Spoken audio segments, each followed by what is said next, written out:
Though we have all traveled many uncertain roads, we have always recognized something wasn't right.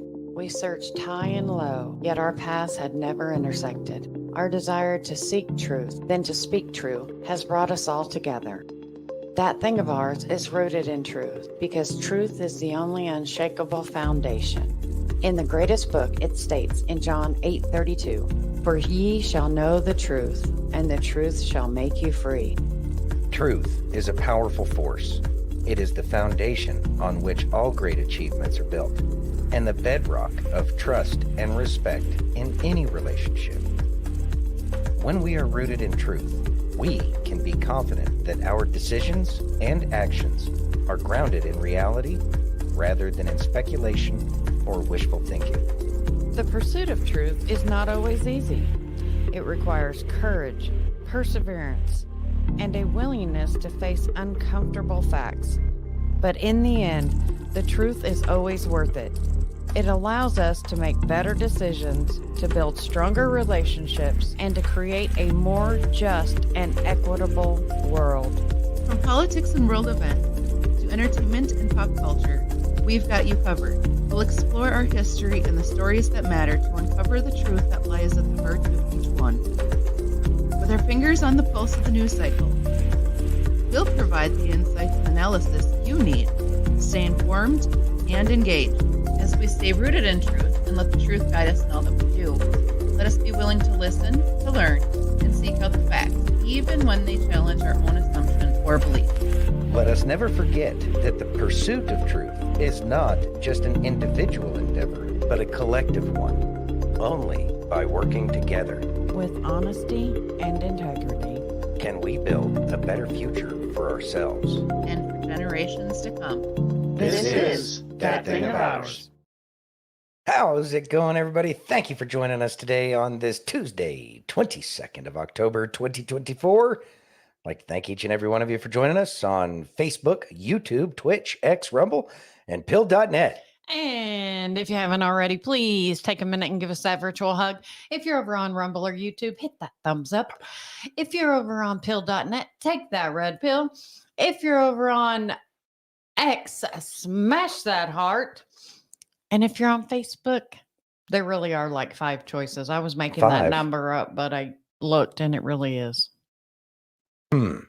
It's only 5? 6. 6. 6. Okay, well, I'm glad we got 1, that 2, cleared up. 3, 4, 5, 6, 7. 7. It can even be an angry face if you An want it to angry be face. an angry Whatever. face. Do what you want. Do what your heart tells you to do. Sure. Let's How's it say going, hi to everybody? the fam. Hi, fam. Aaron in the house. What's up, Aaron? How you doing, man?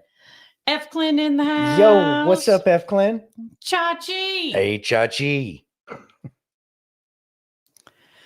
Let's see. Y'all talk too much. What do you mean y'all talk too much? You Mike need to in the calm down. What's up, house. Mike? Y'all talk as much as you want to. Don't listen to her. I'm talking about you and them. Don't ever let anybody tell y'all you can't talk. They know I don't want. How's them it to going, not. Steph? You can Hey, talk too. Steph. Miss Bethany in Bethany the Ann. house. How you doing, Bethany? Brother Bill being Guantanamo, ornery. everybody. Being ornery about what? How's it going, Brother Bill? That word. That's okay though. We love Brother Bill. Bill's awesome. Mm-hmm. I still got to check out his new songs on his Rumble page. I know. By the way, if y'all haven't checked out Bill's music, make sure you check out his page over I there. like it when you on Rumble. guys talk. It's just Santino. That's all he does is talk. In Oh, case you I guys remember haven't figured this out yet. I mean, I had to do it somewhere. He talks in his sleep. She doesn't listen. Oh my God. There we go. Hold on. I'm trying to get this. There we go. All right, put the link in there. All right. For Bill. Make sure y'all check out his music. He's good. She rolls her eyes. Y'all can't see that. She's being sassy. I am being Saucy. saucy today. She's being a redhead. I am. Yeah. Orange K mad. Anyway. I am because kids are buttheads. Yeah, well, kids will be kids. Yeah. Yeah. Free to a good home. Oh, stop. Nobody will take them. They're too old. I know. Whatever. Anyways. You ready? Yeah, I'm waiting on you to get over your butt hurt. Can you read that, please? I can. Would you like me to read it out loud? Yes. RFK Jr. Urges Democrats to follow his lead and join the populist MAGA movement. You ready? Yes, I'm ready for this. Hey, everybody, Robert F. Kennedy Jr. here. If you look behind me, you'll see the Supreme Court building. When Congress and presidents overreach their powers and trample on our freedoms, we, the people, can challenge them before the Supreme Court. It's the court's job to protect those freedoms that the Constitution guarantees. And our freedoms have needed protection many times in American history, but never have they been under such threat as they are today. Government officials all the way up to the White House have pressured tech companies to censor what they call misinformation. It turns out that most of that information has actually been true. A government doesn't want to tear a man's tongue out to stop him from lying. They tear a man's tongue out to prevent him from telling the truth. It's actually true. It's just information that they don't like. And that's exactly what authoritarian one-party governments do. There's no freedom of press because they control the press. There's no freedom of speech because they control speech. There's no due legal process because they control the legal process. The courts become a weapon that they use to stifle their opponents. America is turning today into a one-party state, and very fast. So far, the Supreme Court has restrained the censorship industrial complex run by the Democrats. But if the Democrats win this election, they will fill those courts with their own judges, and democracy in this country could be lost.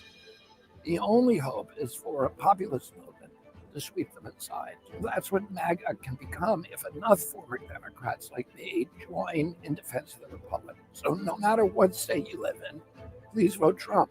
This may be our last chance to protect our Constitution.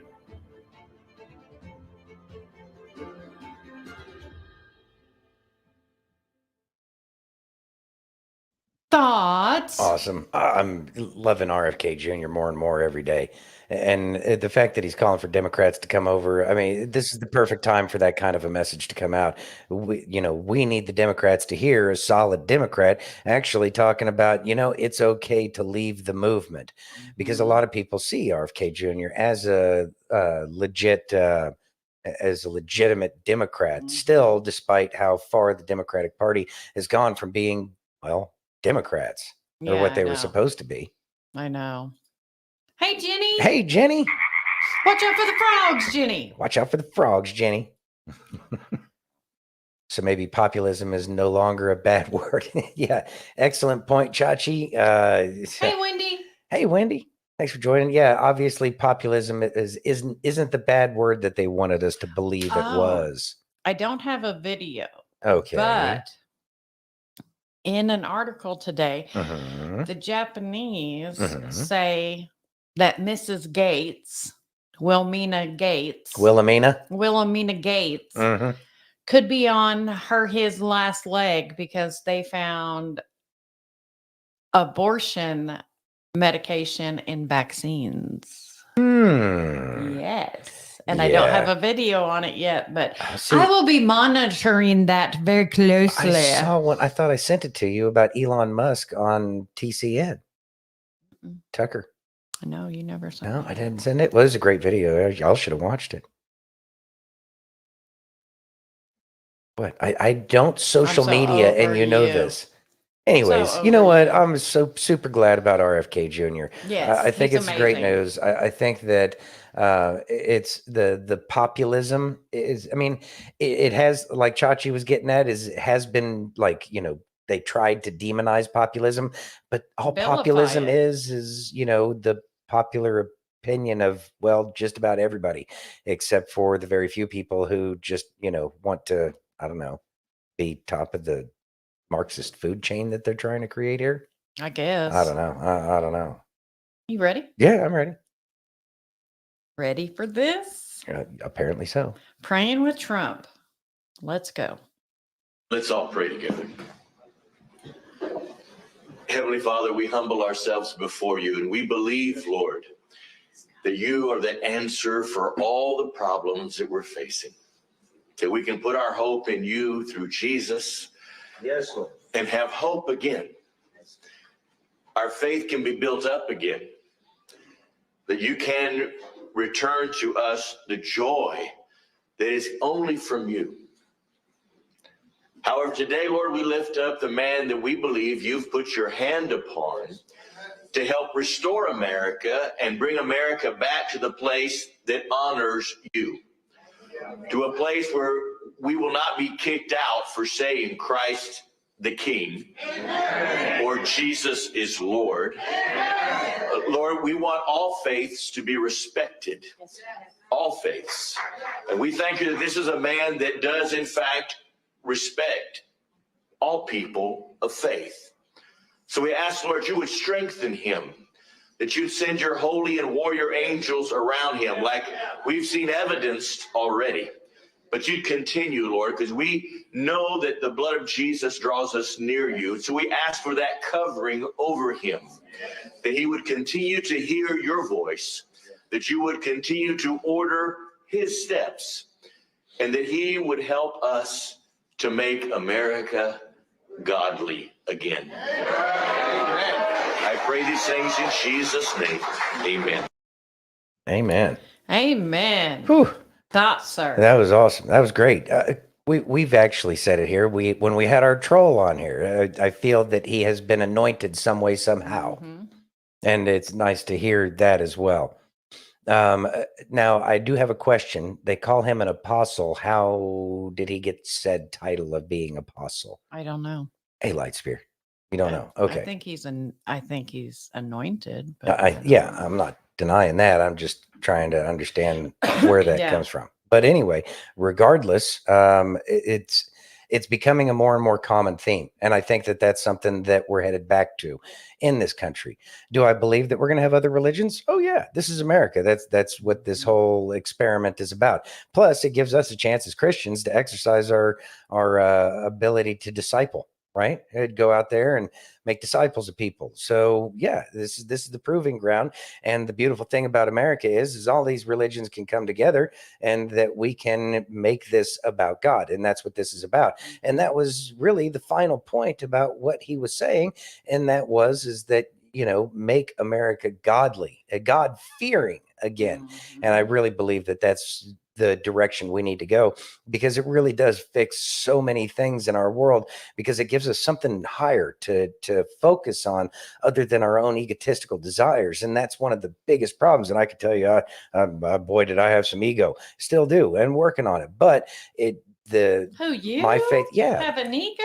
A little bit. But, whatever. Anyway, so, I'm working on that. But I will say that since I have found God, or God allowed me to find him, that my life has changed considerably. And I can see the value and what it really means, and about how it can make you feel better on the inside, as opposed to just the superficial fake, I have, 3, import cars, whatever.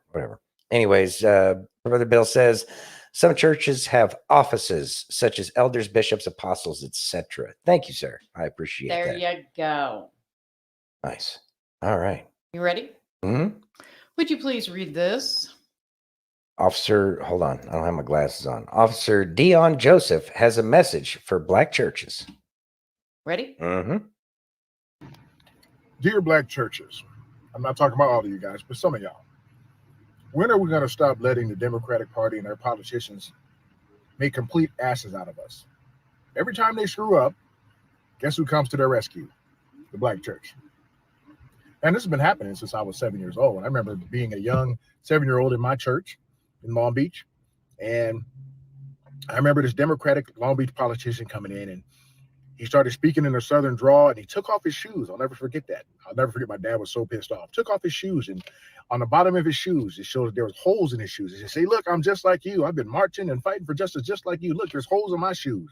I'm broke just like you. And we all looked at him. This man ain't seen a broke day in years. But most of the church, because he's a Democrat, they started clapping, right? And I'm sure they voted for him. Years later, Jimmy Carter effed up. He was pandering to a segregationist, one of the last of the Dixiecrats, who was a governor. And this governor believed in segregation long after segregation was done with. And Carter tailored his language to pander to Dixiecrats because he wanted their votes. Like I said, Democrats are chameleons. They'll say whatever to whoever. And this caused a lot of backlash. True story. And guess who came to save Jimmy Carter when his campaign was spiraling as a result of that? The black church. Dr. Martin Luther King's father pulled Jimmy Carter up on the pulpit and said, hey, he's a Democrat. Forgive him. He messed up. Give old Jimmy Carter another chance. And guess what the black church did? We started clapping, singing, and dancing. And guess what? He became the president. And what the hell did we get out of Jimmy Carter? Inflation. We got absolutely nothing out of Jimmy Carter. He did nothing for our community. Fast forward to old Hillary Clinton, hot sauce Hillary, right? Remember, she stood in front of a church and said, I don't feel no ways tired. We started clapping. She almost got elected. Thank God she didn't. Thank God she didn't. That Gavin Newsom, I remember he came to my church about 7 or 8 years ago when he was running for governor. And he stood up in there. This is a man who is not a fan of Christians. He's not a Christian at all, and he is not a fan of Christians. This is a fact. This is a man who, when Christian churches were being disrupted and they asked him what he was going to do about it on camera, he smirked and walked away. This man is not a fan of Christians, but yet he was allowed in our church to stand in our pulpit and quote Bible verses to us about tolerance. And 2 days later on a radio show, on a podcast, I think, I'll never forget it, he's being interviewed and he's bashing Christians 2 days after he stood at our pulpit and was preaching to us about tolerance. I'll never forget that. One of the most offensive days of my life as a Christian. Old Joe Biden, when he's running for office, he goes to the black church and all of a sudden, boy, I know what his people tell him. Oh, these are black people. These are black people. You know, you got to bring the passion. These ninjas like passion, right? And he starts preaching with fire and brimstone in his voice. He's yelling, right? Remember, they're going to put us back in chains, right? And we just start clapping. And we just embrace him. And we vote for him. And what do we get out of Joe Biden? Nothing. Not a damn thing. Now we got old Kamala Harris. She effed up a couple days ago. Somebody yelled Christ is King at one of her rallies. And of course, it could have been an innocent mistake or a spur of the moment thing. But she said, you're at the wrong rally. And she might not have meant nothing by it. But guess what her people did? Oh, you're in trouble. Got to go to the black church. They'll save you. And she walked into a church of a pastor who, in my opinion, should never be pastoring anybody, with his $1,000 suits and multiple counts of adultery against him. He shouldn't be pastoring anybody's church. But she walks in there and everybody's singing and dancing, and that's all she has to do. And the black church saves her again. I'm sick and tired of it. At some point, some of y'all churches out there, we have to stop letting these people make complete fools out of us. We have to stop saving them. Oh, we can try to save their souls, but we don't have to save their campaigns. They're showing you who they are. We got to stop falling for these damn chameleons who are whatever they need to be when they need to be it, but they don't mean any of it, because I don't think Kamala Harris has stepped foot in a church in her entire life. Wake up. Thoughts? So I watched that video twice already. Did you? That was the third time, yeah. I understand exactly what he's getting at, and I agree with him 100%, but I'm going to go out on a little bit of a limb here and say that all of the churches need to step up to the plate and point these things out. Point these things out, like Kamala said, that you're in the wrong rally, as the guy's saying Christ is King. Yeah. And they showed, And it wasn't an accident, Jenny. You are correct. and they showed today I saw a video. It was just too short for the show, but it was JD Vance at a rally. Someone yelled out Christ is King, or Jesus is King, and he said, you're right, Jesus is King. And then they showed her, you're at the wrong rally. She's Get making off the fence, people. She's making all of the mistakes. She really is. And it's at this point, you're really just not paying attention. If you see something like that, you're going out of your way to make excuses for somebody who has made it very clear that they don't care. And these pastors, they were the people that prevented me from getting a relationship with God. And that was these pastors with, private jets and multi-$1,000 suits and stuff like that. That was always off-putting, and it's off-putting to a lot of people. These people shouldn't be followed. They're really just, they are what? Charismatic, I guess you could say. Yeah. And they abuse that charisma. And I don't think that that's going to work out well for them in the long run. Yeah. Mike says, if you keep doing what you're doing, you'll keep getting what you got. And boy, that's 100% true. It's, yeah. And Turber, hey, we Turber. missed you. Thanks for joining. Appreciate you joining. It's, man, I don't know. How do you convince people that the place they're going to is more about what they put in the plate than, you know, what the church is actually doing for society around them? It's like, come on, figure it out, people. But I don't know. And how do you tell them without them absolutely losing their mind? Oh, you know, that's when you hear about the devil. Yeah. Chachi says, feels like Kambala's got her foot on the lefty gas pedal full on right now. And I don't think that she has much of a choice. Are we getting like the lights flashing or something? Mm-hmm. Okay, just checking. It's irritating me. You see that? All right, yeah, okay. I saw that. All right, I don't know if y'all saw that or not, but our lights are flashing. Whatever. Anyway. I'm sure it's that amazing electric grid that they've been, you know, all that infrastructure that they've been building for us. Hey, Agent Smith, how you doing? Hey, Agent Smith, how you doing, man? Have a beer. Yeah, calm Sit down. Back, relax. Yeah, calm down, bro. Anyways.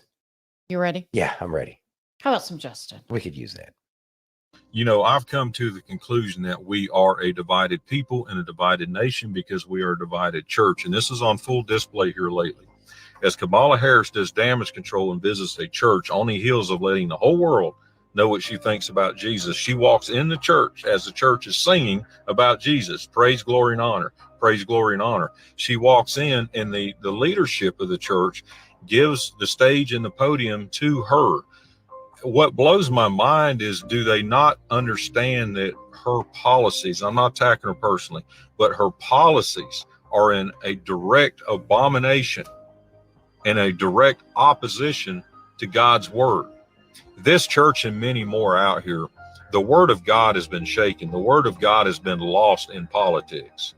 See, the word of God should dictate your politics. Your politics should never, ever dictate the word of God. Sir. Sir. Like, okay, this is a struggle. It's still a struggle for me, not like making my thoughts dictate the word of God. And I know I make some mistakes on that all the time too, and I'm always trying to be vigilant, but I am human and I make mistakes. But it's like that's one of the most difficult ones, because we know what we would like to do. That's our flesh, our ego, the darkness within each and every one of us that's trying to come out. And those are the things that we have to overcome, because it really can be, a real trap for us if we try to change the word of God. And that's going to irritate me. Yeah. Might have to go dark here. Something. I don't know. That's really weird. I don't want It's super distracting. Very. Anyways, thank you for putting up with while we don't know what the hell's going on with our electricity. Bills paid. Yeah, I understand that. Ready? Yes. Can you read that, please? Kamala, open border. Let's see. How do I say this without? Well, they're going to say it anyway. Sex trafficking of minors is the fastest growing criminal enterprise in America. Ready? Yeah. They boot a screw. A horrifying report revealing sex trafficking of minors is quickly becoming the fastest growing criminal enterprise in the United States. And with open border policies fueling the crisis, government agencies cannot keep up. Brooke Taylor is live in Dallas with more. Good morning, Brooke. Dana, good morning. A local nonprofit here in Dallas is working with law enforcement to take down these sex trafficking rings. We spoke to the president of this foundation, who tells me that the reality of the situation is that ordering sex trafficking victims is just as simple as ordering pizza. The president of the Shepherd's Watch Foundation says that you could order a sex trafficking victim as fast as 15 minutes. There's ads on social media and even gaming platforms that look exactly like this. You could select what age, height, and other really disturbing factors. She says the underage victims will usually have emojis covering their faces, and many are branded with tattoos. There's been a huge paradigm shift, especially in the sex ads. We're seeing up to 90% are mainly migrants, where we used to work domestic cases. And just last week, Texas DPS found a massive group of 57 unaccompanied children. Once they're processed, many are falling through the cracks and then get literally lost, becoming vulnerable to traffickers. According to a recent audit from the Office of Inspector General, over the past 4 fiscal years, 32,000 unaccompanied children failed to appear for their immigration hearings. As of May of this year, ICE also didn't serve notices to appear on more than 291,000 unaccompanied minors. The Homeland Security Investigations Dallas office tells Fox that sex trafficking is a bigger issue than many realize and impacts many different cities across our country. It can happen in schools. It can happen in neighborhoods. It's not just any one specific area that you can pinpoint it to, unfortunately. It's an epidemic, unfortunately, in society. And again, authorities tell us that this is not just a Texas issue. These traffickers will move the victims throughout the country, targeting different cities, big cities, small and rural areas. Dana. Brooke, it's an important issue. Thank you for coming.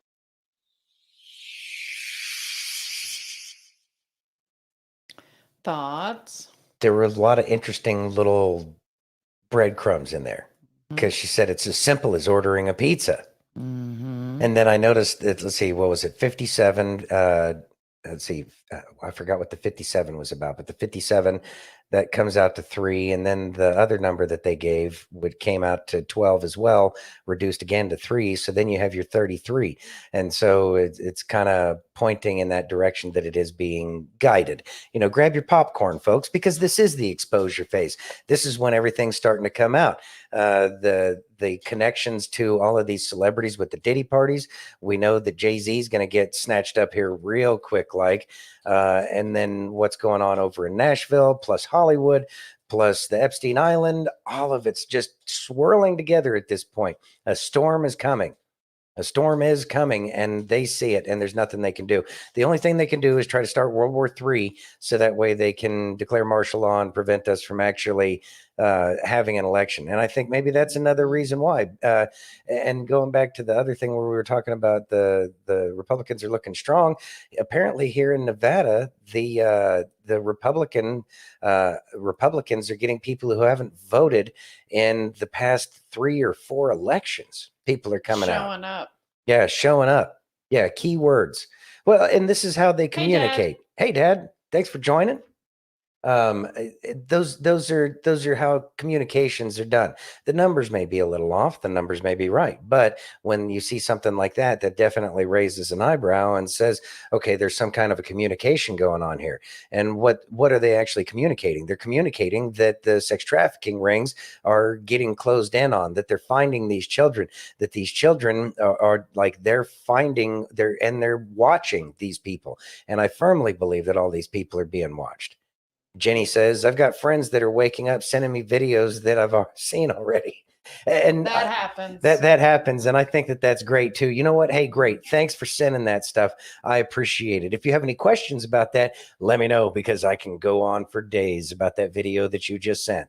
But what does that tell us? These people that are sending videos, so it's not just the fact that they're willing to accept the messages that have been given to them this entire time. Psychologically, the flip has happened inside of their head where they're actually doing their own research. I know, scary, do your own research. But when people take that step to start doing their own research, the great thing about that is that now there is another ambassador. There is one more person or 2 more people, however many people it is.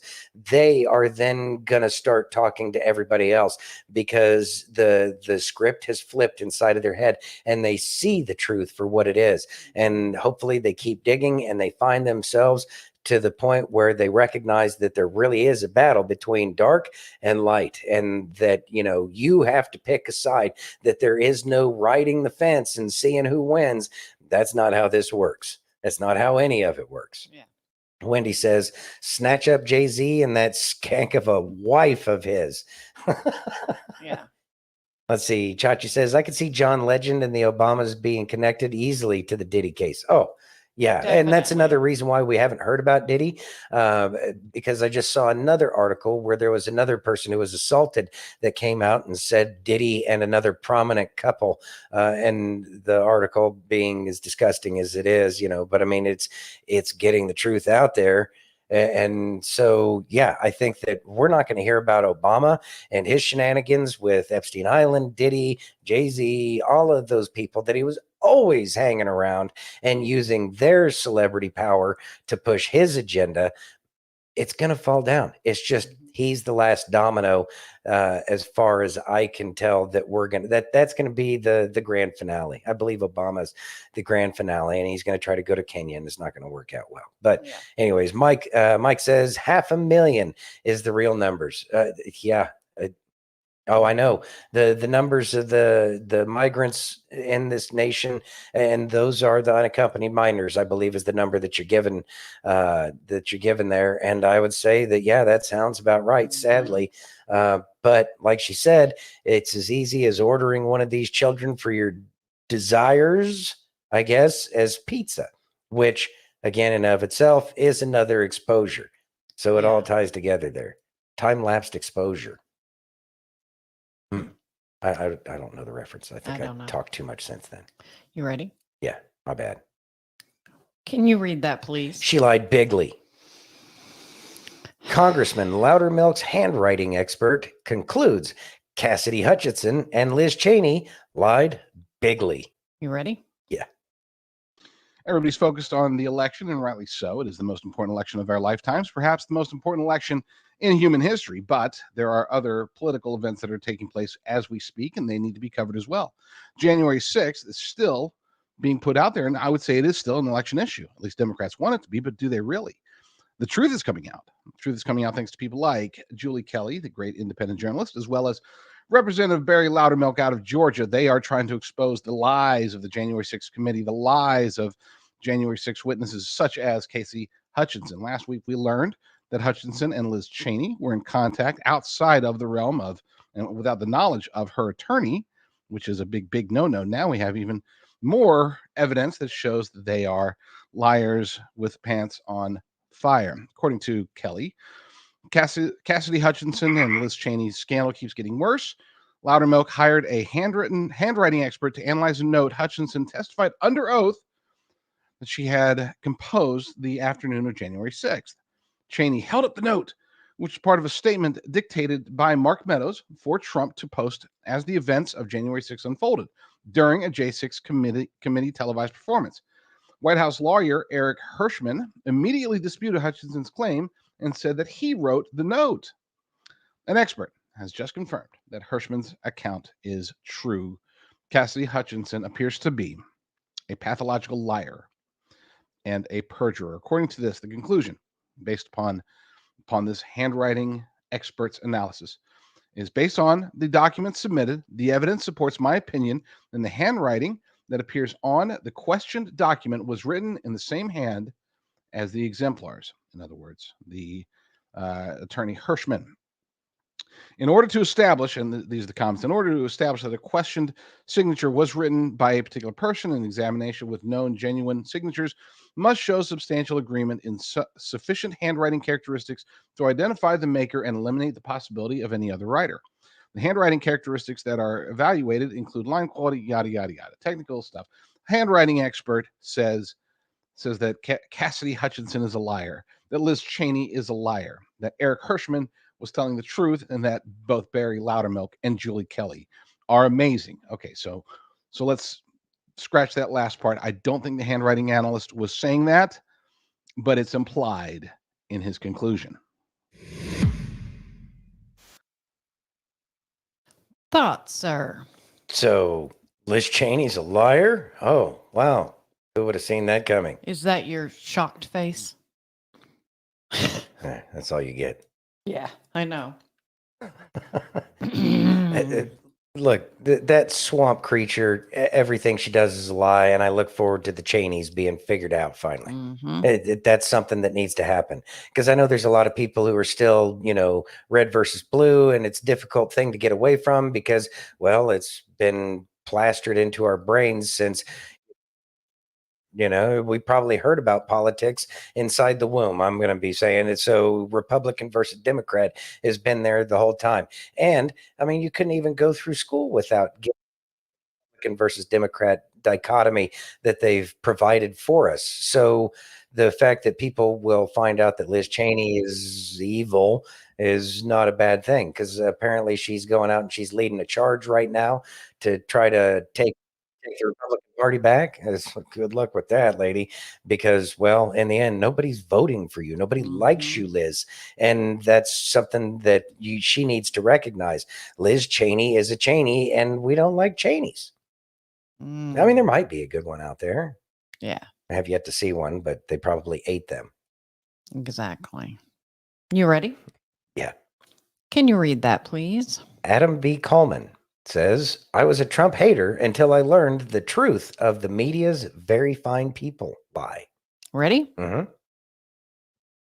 How I used to kind of despise Trump and how I ended up just seeing him for who he is, being just a flawed individual. And part of that had to do with the good people on both sides lie that was perpetuated by the media. For many years, I was a Democrat. I was someone who would watch the mainstream news and felt like I was being informed. But then I became curious about Donald Trump as I was talking to more and more people about him. And that's when I came across the good people on both sides accusation as being an actual lie or misrepresentation of what he stated. And when I watched in full context, where he was basically putting down the neo-Nazis and the white supremacists who showed up with tiki torches, I realized that the media purposefully misframed what he was stating. And he was actually relatively clear as far as who he was talking about was good. The people who were protesting for and against the statue being up of Robert E. Lee. And he was even more specific as far as the people who weren't violent, who were protesting on both sides of the matter. So I realized at that moment, you know, if the media can lie to me about this for years upon years, claiming that he said something that he clearly didn't say, and if you just extended that footage about 30 seconds or so, you would see it, then what else are they lying to me about? And that's what led me to become more independent minded, eventually leaving the Democratic Party to become an independent and just asking questions about the media that we consume and bipartisan curiosity. Am I making determinations politically because of how I feel, or is it because of what is true? By how I feel, who is making me feel this way? Is someone propagandizing me, trying to manipulate my emotions into feeling a particular way about someone, regardless if it's someone on the left or right? I became very conscious of my emotions and very conscious of any sort of manipulation attempt to get me to sway in one direction or another for political gain. I also considered, when it comes to Donald Trump, if he is evil, then why lie about him? Because someone who's truly evil, you just tell the truth about them. The truth says everything. So is he really that evil? Is he someone that you can disagree with? I have disagreements about him. Is he someone that you have to love? You don't have to love him in order to vote for him. Is he someone that's flawed? Absolutely, he is flawed. But is he evil? Is he the next Hitler? Is he someone who's going to bring an end to democracy as we know it? That's categorically false. I see no evidence for it. And the 4 years that he was in office, I see no evidence for it. So I am very much so a pragmatic voter, someone who is open-minded. Thoughts, sir? It's nice to hear about people and about how they end up waking up from the sleep of watching all of the mainstream news. It's a difficult one to leave the mainstream news, especially with all the propaganda that the mainstream news has to tell you that they're the only ones that are telling you the truth. Mm-hmm. Of course, then again, if people would just recognize they have to tell you they're telling the truth to you all the time because they have to cover their lies. But that's the very thing that ends up beating them in the end, is the fact that eventually people start asking questions. And as more and more people are talking about the truth, it makes people question their reality at that point in time. And that's the most important thing. And it always comes down to the fact that, my God, they were lying. And then you find out, my God, they were lying about everything else. Oh my God, what haven't they been lying about? Like, that's just the snowball. That's the avalanche about how this process works. And so it's just about finding that magic pill, really, for each and every person has that one thing that it's like, why would they lie about that? Yep. And then that's when They you finally lie open up. all the time. Yeah, that's when people finally open up to the fact that, my God, they're lying about everything. And that's probably the most difficult thing to get somebody to see, is figuring out what's that one, hot button topic for each and every individual. Exactly. Anyway. Exactly. You ready? Yes, ma'am. Our measuring stick is Christ, not other Christ followers. As soon as you start comparing yourself to other believers, the devil has you right where he wants you, distracted. Do not fall into his trap. Turn with me to Galatians 6:4. Let each one examine his own work, and then he will have rejoicing in himself alone and not another. You are unique. The Bible says you are fearfully and wonderfully made. You are God's masterpiece. Why would you compare yourself to another masterpiece when you are God's own unique masterpiece? The only person you should be comparing yourself to is the perfect one, Jesus. Thoughts, sir? So I like him. He's probably one of the few people that I actually follow on social media religiously, and he goes by the handle of the People's Pastor. And it struck me about how important that very message is that we are all a masterpiece, and we all have our own unique gifts, skills, abilities, talents, whatever. We also have our own weaknesses and flaws that we have to contend with.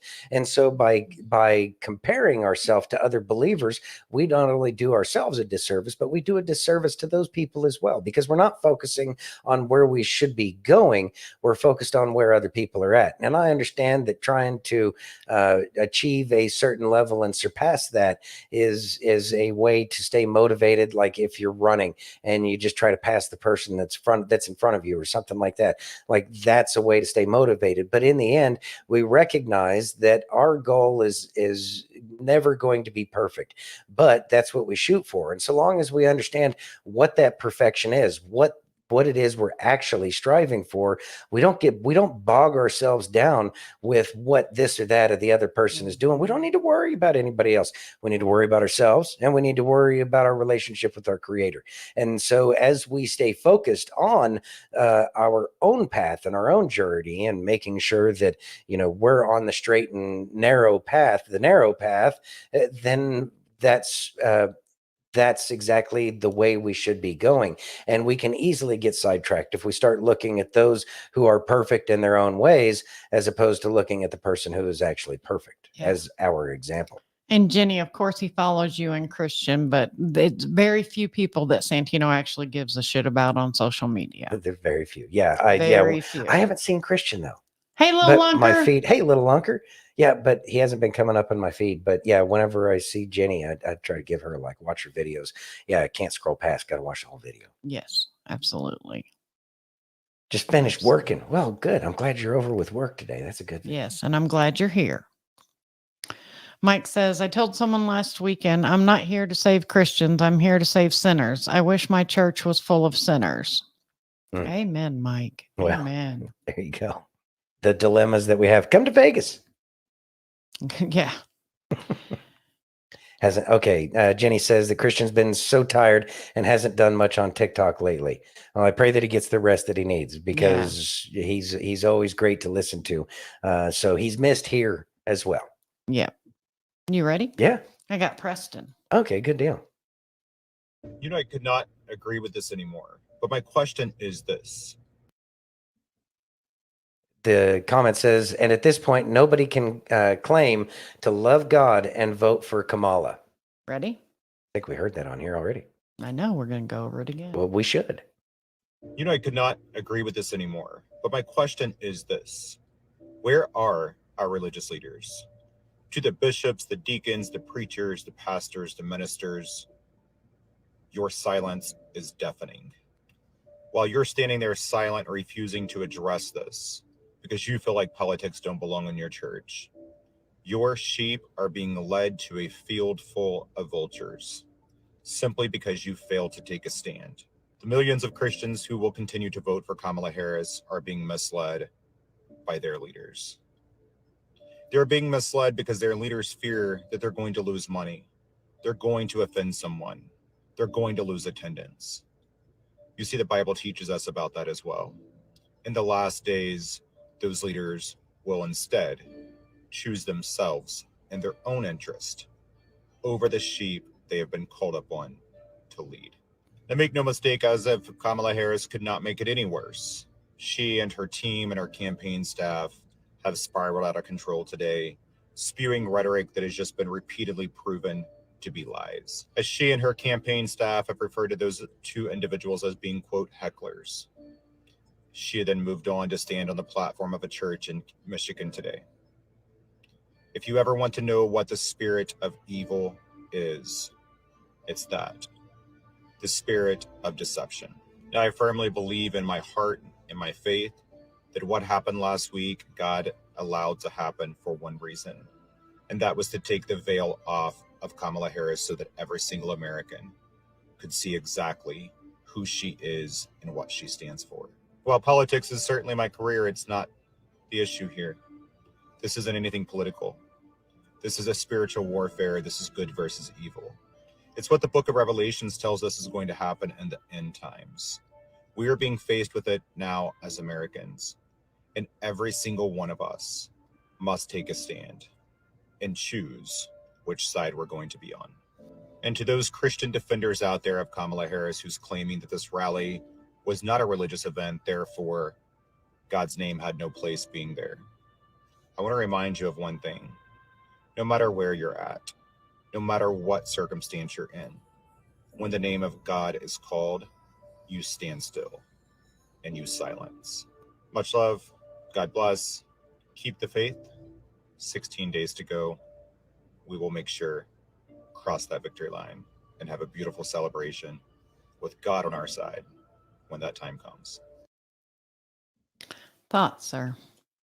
I think the pastors who supported this shit are going to be the ones who end up getting it the worst in the end. Mm-hmm. I can't imagine that a pastor would push for the acceptance of these very godless people. Like, that is your job. You're there to make sure that your job is the spiritual health of your flock. And then you're not going to make a statement about it because what? You're afraid of losing your 401c? As if we should be taxed anyways. Taxation is theft. We're going to go over that later. Taxation is theft. I just want to say it again.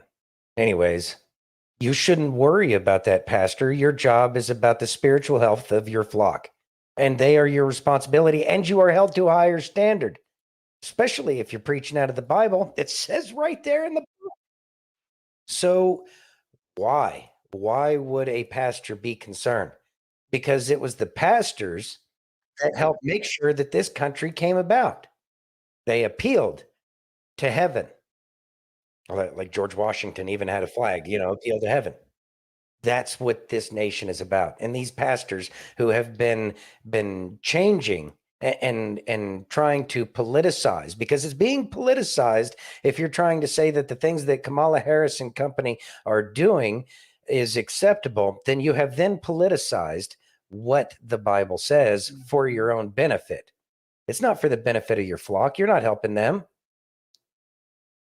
May God have mercy on y'all's soul, because I know humanity will not once we do finally wake up. Because in the end, it was y'all's responsibility to make sure that your people were following God correctly. Mm-hmm. Whew. Aaron says, Santino, as many books as I have read, I have never read the Bible through. All that doesn't it have portions that talk about false churches? Yes, sir, it does. Very much so. By the way, I highly recommend reading it. Mm-hmm. It's the only way he can talk to you. You should join the Bible app with us, Aaron. And to be a good friend, you should listen to them. Mm-hmm. And that's the only way you can listen to them. So, maybe cracking the book open and reading it from cover to cover ain't a bad idea. Yep. But there's plenty of plans where you can get through the Bible in an entire year. Yep. All right. Mike says, I have that flag on my house. Which flag? The appeal to heaven. Oh, appeal to heaven. Oh, okay. Nice. I love that. Turber says, how many pushed the jab? Oh, Turber, boy, you're telling the truth right there, because I was pissed when the pastors were pushing that. Like, that one made me angry because of just like the luciferase that was put in the vaccine should have been something that caused concern for pastors. Why are we putting something in there called luciferase?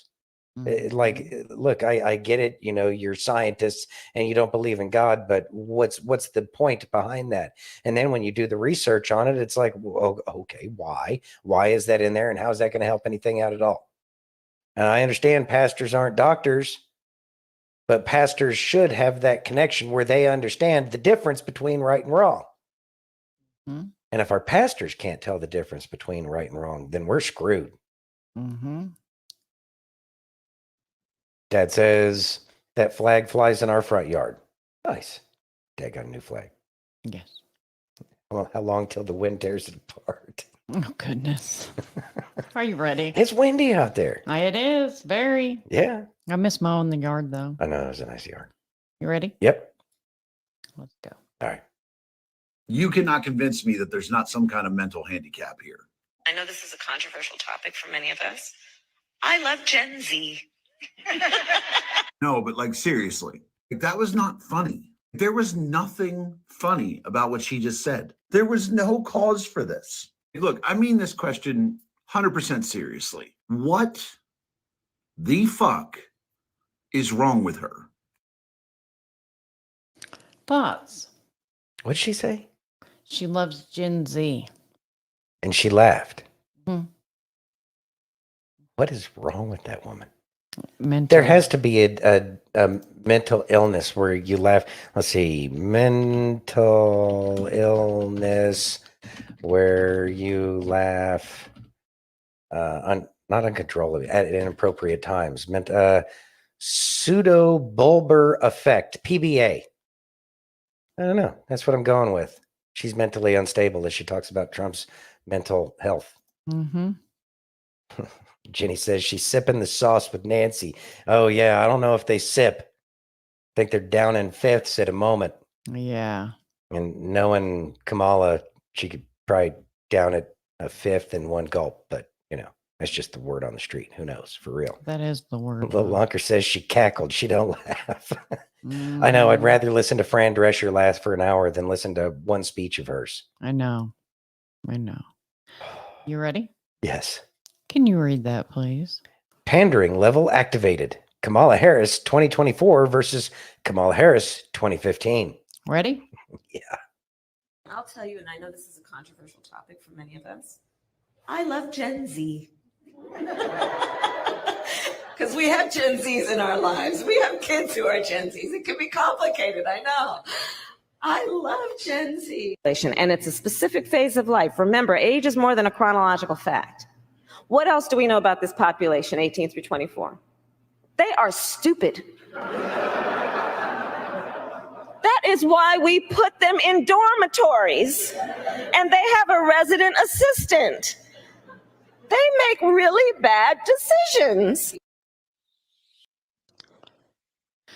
Thoughts? At least she's consistently inconsistent. Yeah. So if you want that kind of consistency in your life, go vote for Kamala Harris.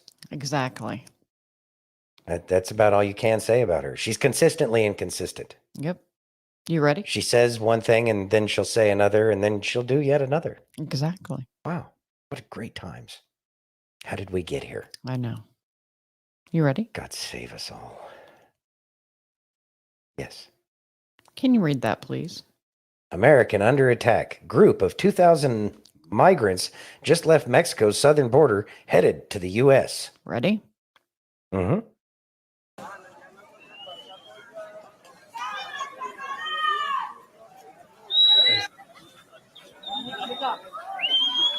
Venezuela.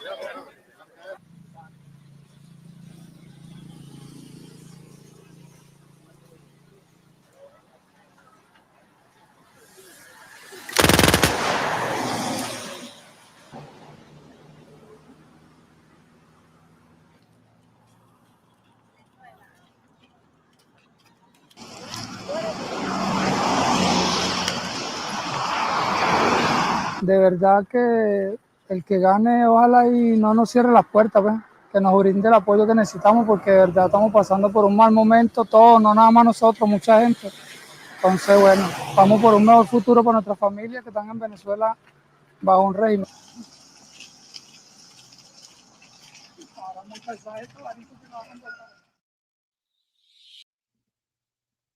Thoughts, sir? Obviously, all for the cameras, all wearing brand new, clean clothes in the middle of a rainstorm as they walk from South America to the United States. Not a single one of them had dirty clothes. And that lady that was 300 pounds there at the end, I have a feeling she didn't walk as far as they want us to think she walked. Of course, then again, they've been bussing illegals for these cameras and letting them out to walk certain stretches for the cameras for a long time. So sick and tired of that. And as that guy was talking, they interviewed him, and he was like, I think whoever gets elected president should make sure that they take care of us. Well, of course you think that. Look, I get it. You're from Venezuela and things suck right now. You know what?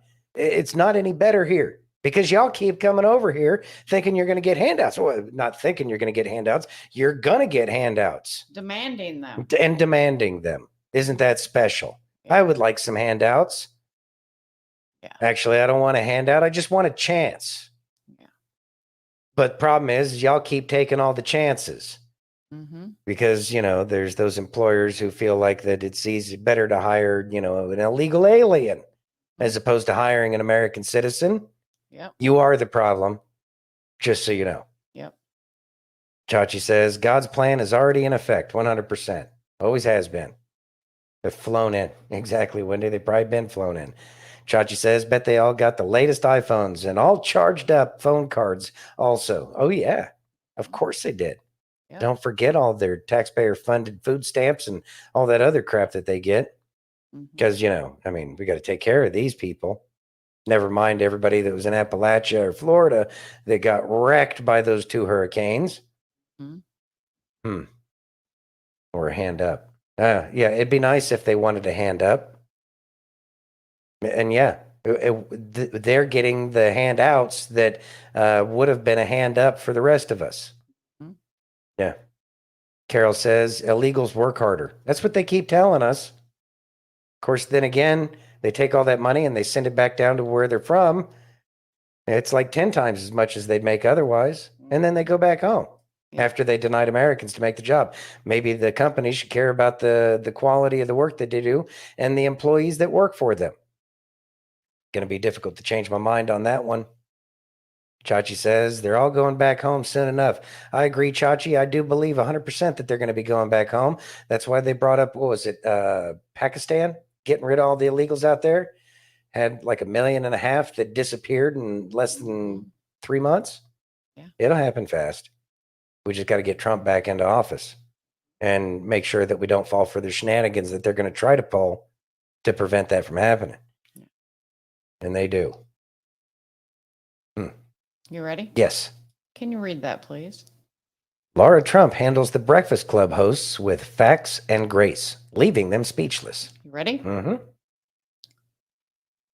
Why are you concerned about Donald Trump with the nuclear? Did you see what he did in January 6th? What did he He do? got a little bit upset. What did he do on He got a little bit upset and used his words. What words did he say, though? The words that you said earlier. Peacefully and patriotically make your voices And heard. then what happened after that? So how were his words actually contributing to that? Because I think that for me, him being able to just push a button, hypothetically speaking, it's a little bit scary because we've seen he gets a little bit erratic when he wants to. Well, nothing happened for 4 years when he was in the White House. And in fact, we had a peaceful world. We had a stable world. We had world leaders who were coming to the table to talk about issues like Kim Jong-un of North Korea, by the way.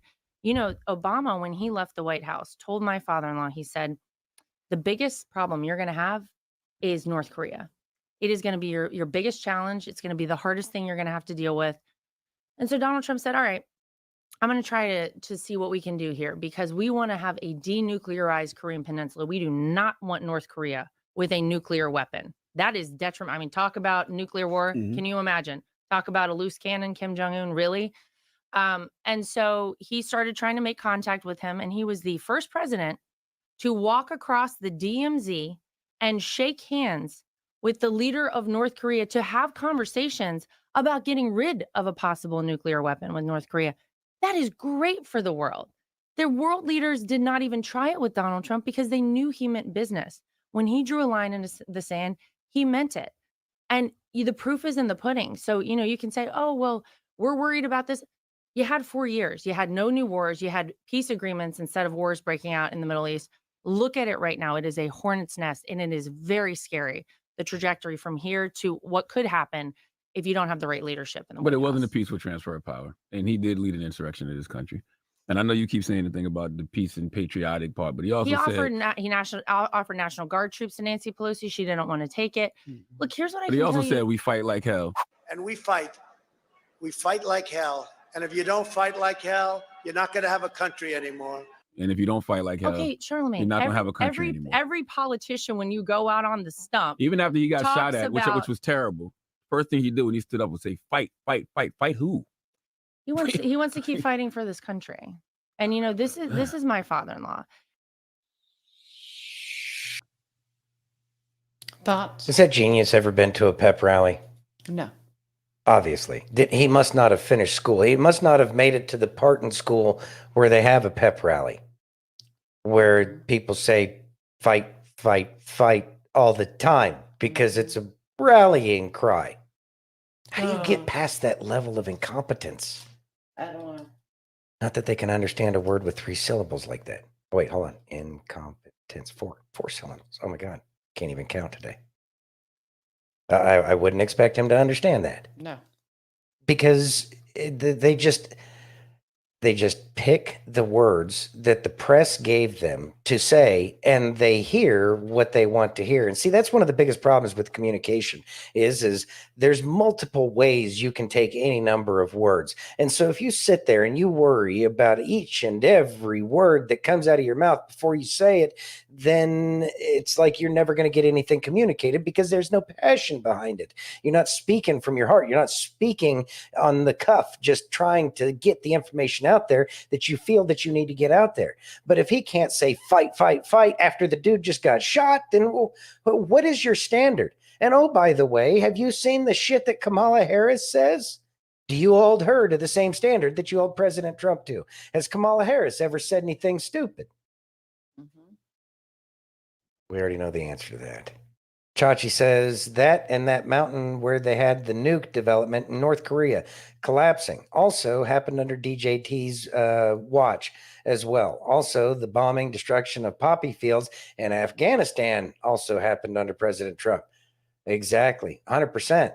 And they can't see that. They can't see that we are on the verge of each one individually causing a global war, but we have 4 global powder kegs going off right now at this very moment. And it's not just Ukraine. China is looking to get involved. North Korea is working with Russia to send troops to Ukraine. And that's just off the top of my head. Don't forget about everything going on with Israel. Exactly. We got all sorts of problems. We got all sorts of problems that weren't problems when President Trump was president that we now have since the Biden-Harris regime has come up. How on earth do we communicate to these people that, look, you might not make it past the next 4 years because they're starting World War III? Of course, not even trying to get people into the concept that World War III is already going on.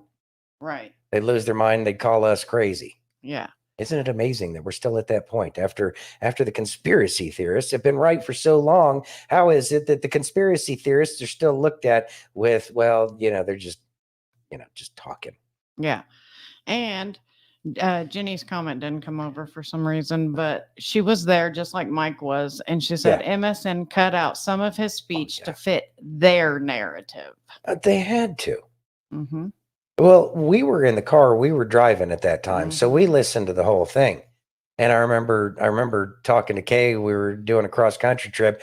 And I remember telling her, it's like, yeah, I'm glad we didn't go because this just sounds like it's going to be bad. And it turned out to be bad. But of course, we didn't even really have the chance at that time to do it. We were so busy. But we heard the speech.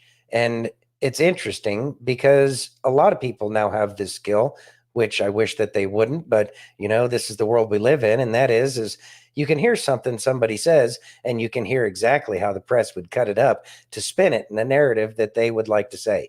Absolutely. Problem is you really can't talk to the press because they will spin it any way they can to make people look crazy or whatever. Why do you think they always go to the trailer parks to pick somebody up after a tornado or a hurricane, as opposed to going to talk to the guy that, you know, has the PhD? They never talk to the PhD, do they? No. Exactly. You ready? Mm-hmm. Got Justin again. This is a good one. Okay. I'm gonna call this one uncensored because there's a lot of people, you know, you really don't know nothing about me. You're following me, but you don't know anything about me. I am 51, about to be 52. Most people think I'm in my late 30s, early 40s, and that's no accident. You can take care of yourself and reverse your age. Believe it or not, men, you can take care of yourself and reverse your age. You can do it. But I am, my line of work, I can't disclose it. Per policy, I can't talk about it. But I do have a full-time job. And my favorite color, and I guess based on the vehicles I own, it'd probably be black. I don't know. I ain't really thought about it. I could say clear, but I said black. I would say, as far as my favorite foods, it's shellfish. I love seafood any way I can get it, but I love steak too. So anyways, that's, you know what? I love food. Ladies, I'll put anything you put in front of me. I'll eat it. Don't worry about it. I'm going to eat it. I'm going to have, one of these days I'll have me a lady and I'll prove it to you. I'll eat everything you put in front of me. So on that note, yes, I am single. I am trusting God to bring me this woman. We will be purpose driven. This won't be a typical relationship. This won't be, you know, I think you're pretty, let's try going out and seeing if we, you know, can stand each other and won't want to kill each other in 3 weeks.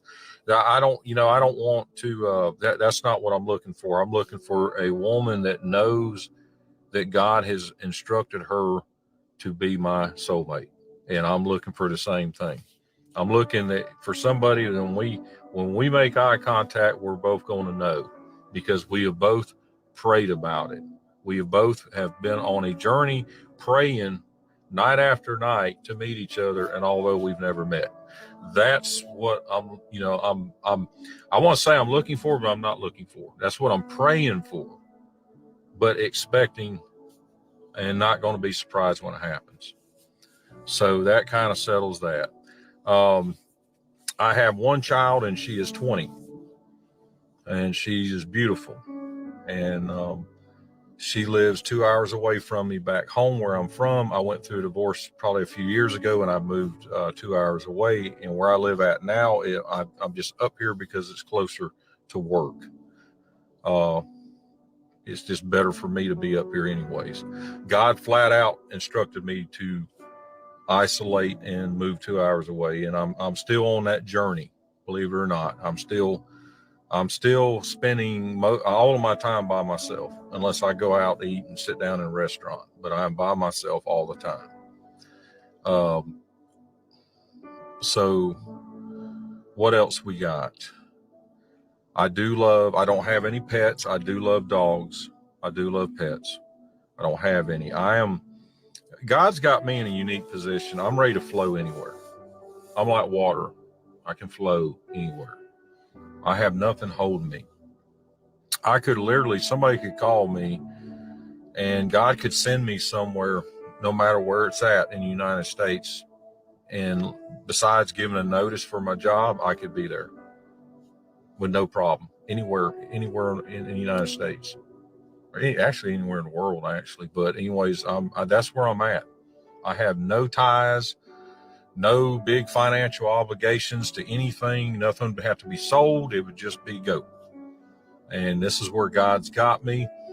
And it is what it is. So we'll see. I'm always trusting God for my next move. What else about me? I am, as far as music, I kind of listen to a little bit of everything. I'll get hung up on stuff. My favorite songs are going to be love songs. Call me whatever. You talk about me. I don't care.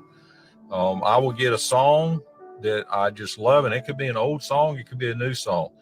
And I will play that thing for a month straight. It's like every time I get in the car, I'll listen to it over and over and over again. Wide open.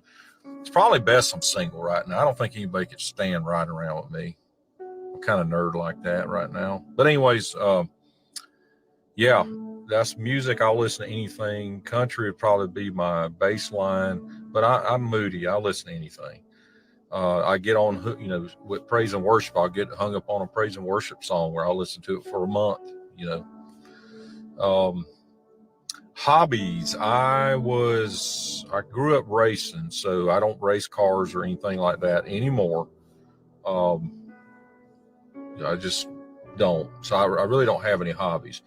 My God-given talents, kind of what separated you growing up for me was art. So I was always, the kid that could draw in school. That led me to a scholarship at Savannah College of Art and Atlanta Art Institute, which I turned down. I was not interested in going.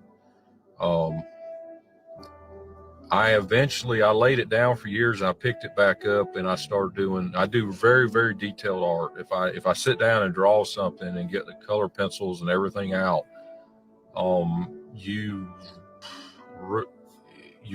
not going to be able to tell that it's a drawing. It's going to look like a real picture. And I spend 100+ hours on one drawing. But I haven't done that in years because I got into doing graphic art. So I started graphic art. I self-taught myself in Photoshop, and then I ended up opening a business in graphic arts and doing logo designs, and which led to me doing a t-shirt business, which was very successful. And I ended up coming up with an idea during that time for a ball cap to hold your sunglasses. I got a patent on a flare that your sunglasses sit down in and keeps them from sliding forward. That was called J-Brim. And that was sold, that patent sold. And I'm no longer involved with that company. Of course, it's been renamed now. I think they called it Evo Cap. But yes, I do have a U.S. patent. Let's see what else. I really can't think of anything else. I might do another video if I come up with some more stuff, but I want the people following me. I want you to have a chance to get to know me a little bit better, since you have been so graciously following me. I do not understand why, but you know what? I'll take it. I appreciate each and every one of y'all. But anyways, God bless you. We will see you next time. Peace. Thoughts? Well, there you go, ladies. You know all about them now. I think it's interesting because when you and I met, and yes, we're old, we met on AOL in a chat room. What? We weren't looking for anyone. We were just friends at first. And I think it's cool that he's putting his information out there. I think it's good he put his information out there too.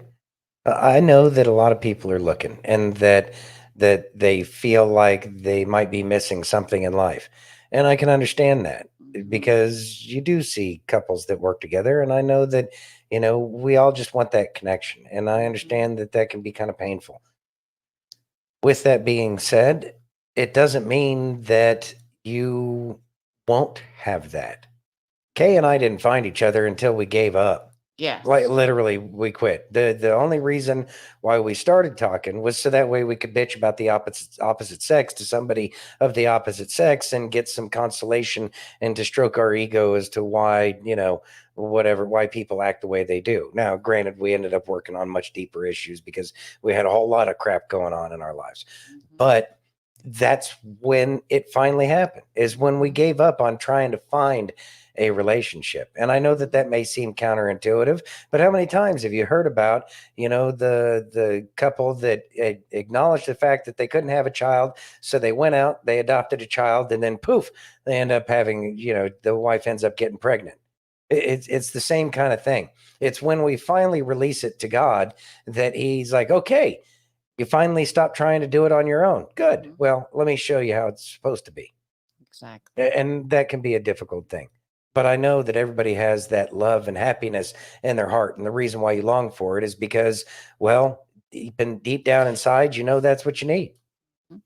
Steph says, well, he put it out there to tell all the ladies what he's looking for and to get some of them to leave him alone. That's what I think. Well, and that's a possibility too. Yeah, separate the wheat from the chaff. Nothing wrong with that. Nothing wrong with that. Jenny says, I've known Christian since I was 16. He moved away, and when he came back, we were dating other people, and them out happened. Or Aaron says, or you've had it and they were killed young before much could start. What? Love. Oh, okay. AOL. Yes, Mike, we've been together for a minute. For a minute. Yeah, it was a chat room. It was a chat room. Yeah, that one worked out. You Hasn't been ready? all sunshine and unicorn farts, though, I can assure you that. No, but we've worked very hard to have an amazing relationship. Mm-hmm.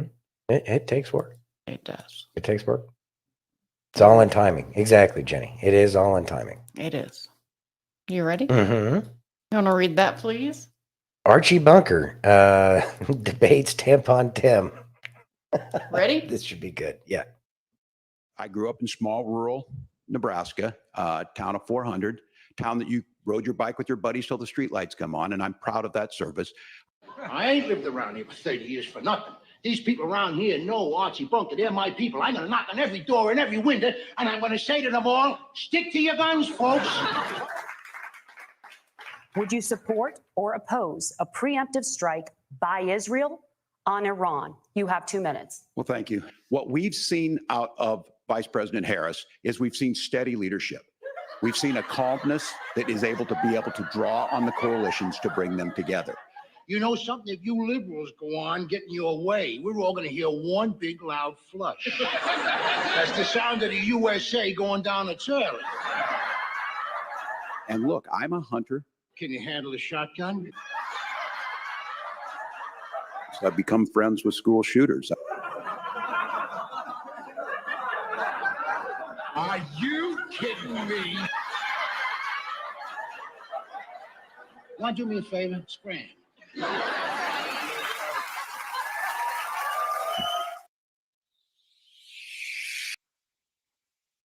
Thoughts? No, Jenny, they don't make TV like that anymore. Of course, then again, that show would never make it in this day and age. Yeah. But it's about people talking what they're feeling. And I think that was the thing that resonated with everybody. Yeah. Is, speaking, how you really feel about things and let the chips fall where they may. And we forgot about that, how that's supposed to work. Yes. People left it to the internet, and that just turned into trash talk, and people didn't realize that they might let their alligator mouth overload their hummingbird ass. But, as people start to wake up now, maybe we'll get back to some real conversations. Yeah. Back to the previous conversation. Mike says, all men need a batshit crazy woman to really appreciate a good one. Did you have a batshit crazy woman? I mean, from my perspective. Yeah, she was crazy. You ready? Yeah, I'm ready. I got Ant. All right. Oh, God, I can't read that. Ben Stiller, Andy Cohen, Doug Emhoff urges fathers to vote for Kamala Harris because of abortion.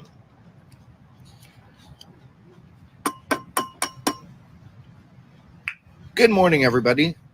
First of all, I thought that y'all pink pussy hat people didn't want men to have a say in all this anyways, but that's neither here nor there. Andy Cohen, you fucking adopted. Surrogate or not, you fucking adopted. Would you have rather they've been aborted? Why don't we work on adoption in this country? There's millions of children that need to be adopted. Instead of getting rid of them, why don't we try to have people be vetted to adopt them? How about that? Why don't y'all focus on that instead of murdering children? This is I mean, the amount of beta in these three people.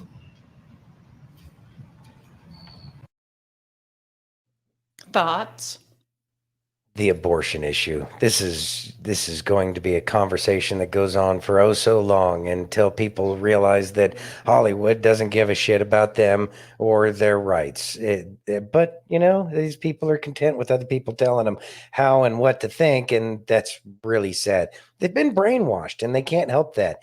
And these people know that they've been brainwashed, and that's why they keep pushing the same old narrative that they've been pushing, because if they lose their brainwashed masses, then I guess there's going to be some real problems for those who've been doing all the brainwashing. Yeah. Well, I can tell you, I thought it was funny when he said, you pink kitty wearing hat. Pink people." pussy hat wearing people. Yeah. Yeah. I thought you said men didn't have a voice in this. Yeah. Well, I mean, their say changes with the wind. That kind of like Kamala, you know, they can't remember what they said 5 minutes ago. So it's whatever's convenient for their argument at that point in time. Yeah, I know. Well, there is that. There is that. You ready? Mm-hmm. How about some Doc for Wendy? Yeah, we could use some Doc. Ready? Yep. So get a load of this shit, friend. Biden's press secretary says it is false information, saying that the Biden administration used FEMA money to support illegals. From the Department of Homeland Security, Secretary Alejandro Mayorkas told reporters this week that FEMA does not have enough funding to last the rest of the year, even as it has spent hundreds of millions of dollars on migrants under the Biden administration, and more hurricanes could be on the way. Department of Homeland Security oversees FEMA, putting Mayorkas in charge of the Emergency Relief Agency, which has recently been focused on helping migrants settle in the United States. Let me just say, I take personal pleasure in destroying commie propaganda. Oh, trust me, friend, it gets worse. Helene costs may top $30 billion. Now you line up what Mayorkas said with this and plug it in. And what do you get?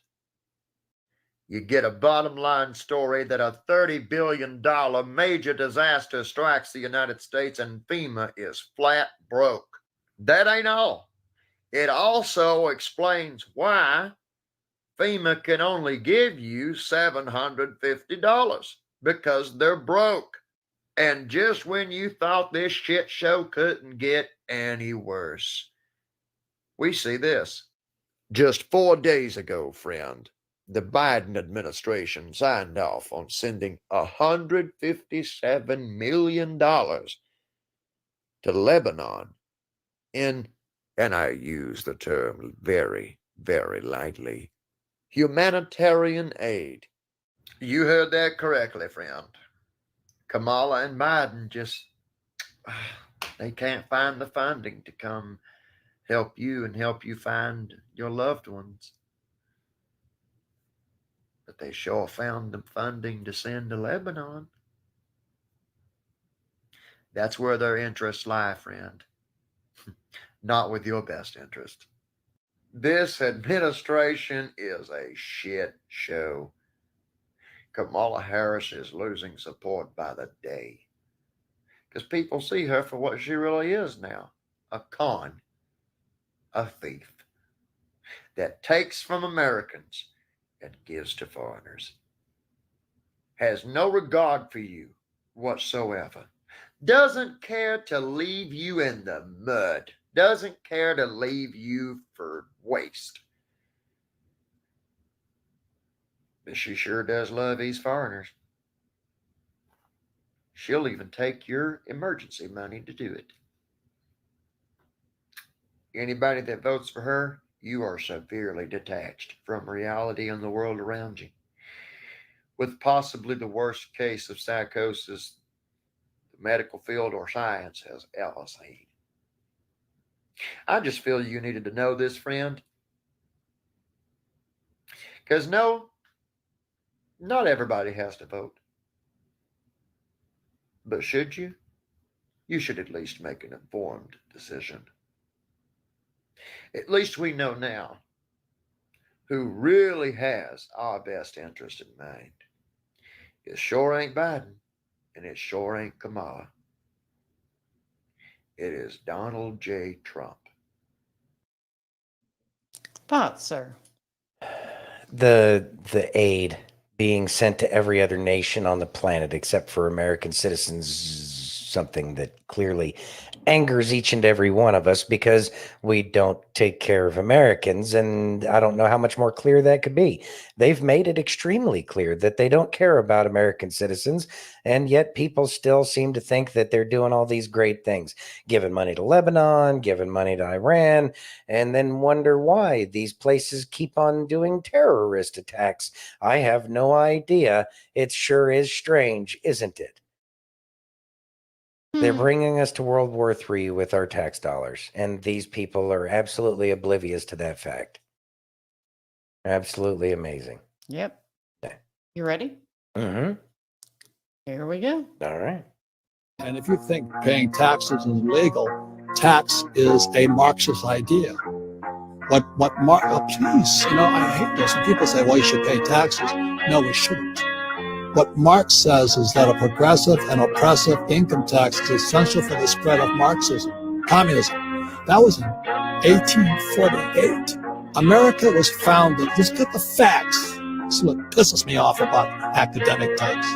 The facts are America was founded as a tax-free nation. It was called the Boston Tea Party. And we were tax-free for all of these years until 1913 when the Fed was created. Thoughts, sir? Woodrow Wilson, worst frickin' president ever. Yeah. Taxation is theft. We've talked about it a million times here. They shouldn't be doing that, especially when it's so clear to anybody to see that this is a corrupt organization. Like the government would fall under the RICO statute. Mm-hmm. It's just all of the racketeering influence and corrupt organizations. Tell me that doesn't fit. They don't deserve the money. And this is the reason why American citizens always would complain about how high the budget is. The budget shouldn't be this big. No, it should not. No, it should not. And I pray that President Trump will actually give us that opportunity to fix that for a change. Keep hearing these rumors, and may all those rumors be true that I keep hearing. Right. But we definitely need changes, because when there is that much money that is to a level that is incomprehensible to so much of the average person's mind, trillions of dollars. What is a trillion? Yeah, we can see lots of zeros, but what does it actually capable of doing? And that would explain. I mean, you could fake a moon landing with trillions of dollars. Mm-hmm. Or, 30 billion a year, you might be able to pull it off. Hell, I don't know. We understand that they're using our money to lie. They're doing ridiculous studies like what makes a sunfish more drunk, like what was it? Whiskey or tequila. Thank God the government's there to get these just answers that have been burning in all of our minds. Yeah. They are not showing that they are responsible with our money. Things have to change. And that's why they're terrified that Trump's going to come back into office and he's going to dump Elon Musk in there just to make sure that it gets streamlined nice and easy. And I look forward to that day. Yeah. Chachi says it's mafia style protection racket. Sure looks that way. Of course, then again, we watched that thing about Nancy Pelosi and her father's connection to the mafia. Mm-hmm. So, yeah, maybe it is. Exactly. You ready? Yeah, I'm ready. I'm going to sing it. Hey, that's really good. Okay, let's try something different. That's 3 syllables, right? I've got another word with 3 syllables. It's ka-ma. La. You want to try it? All right, let's go. Bum, bum, ba-da-da. Kamala. Yes, let's go, Green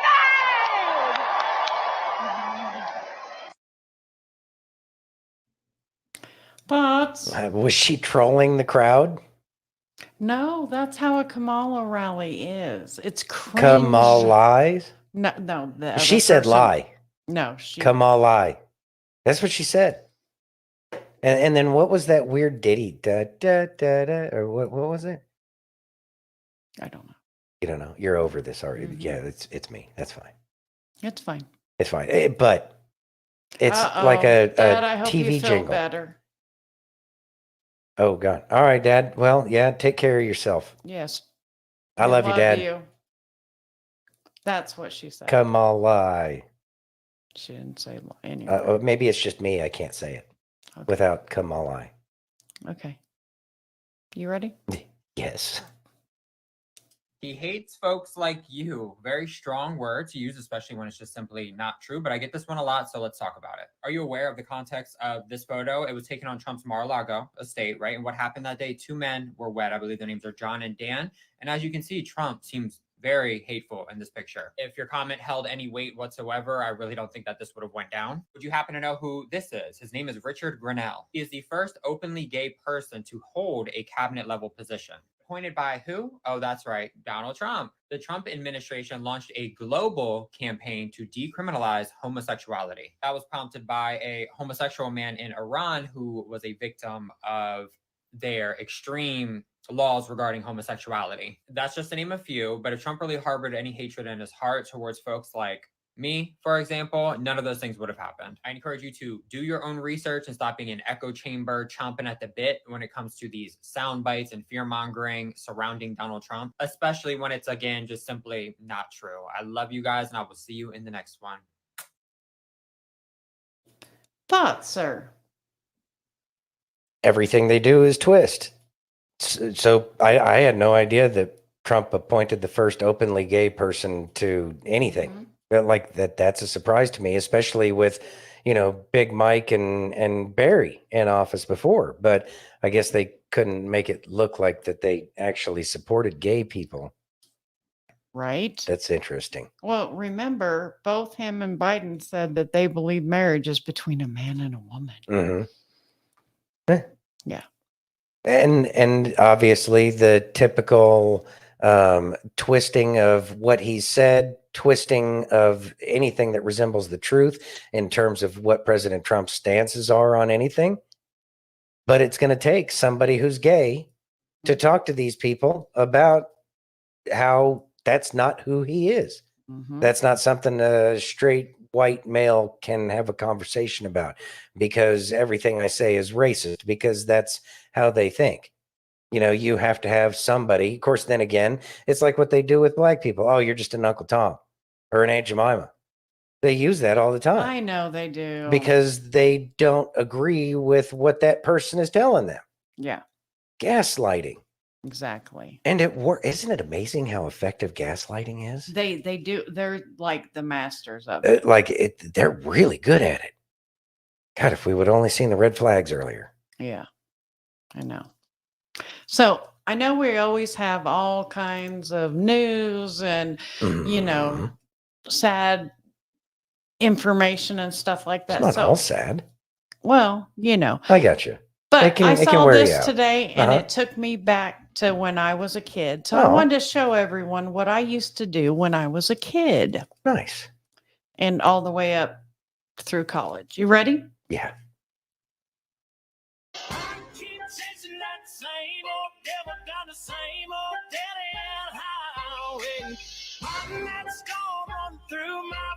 Like a shot down tailspin airplane.